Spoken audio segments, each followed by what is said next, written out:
Paano nga ba gumamit ng isang large language model locally o naka-install mismo sa system natin para hindi na tayo gumamit ng internet?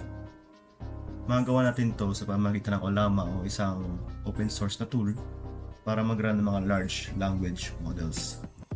So, bale, kailangan mo natin i-install ang Ollama.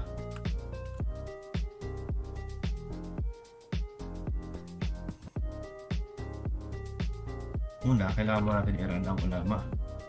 So, ang Ollama ay available sa Windows, Linux, at macOS. So, ako ngayon, gumagamit ako ng Linux.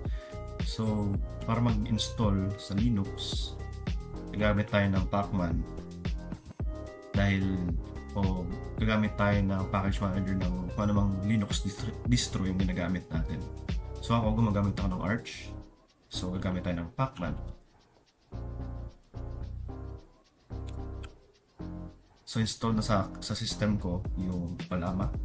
So, ang gagawin natin dyan is nilaranan muna natin yung Ollama. So, Ollama serve. Ayan. So, nag-run na in the background yung ating Ollama.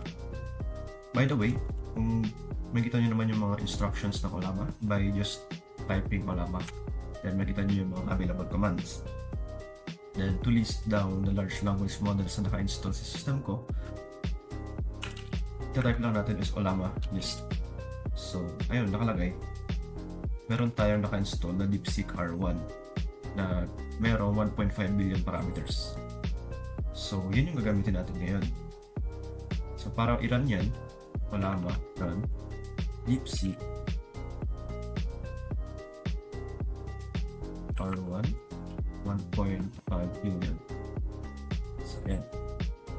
Nag-run siya. Try natin.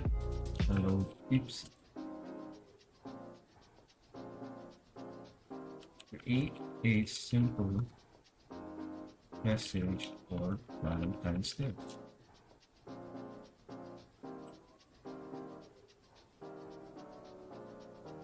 Okay. So, yun lang.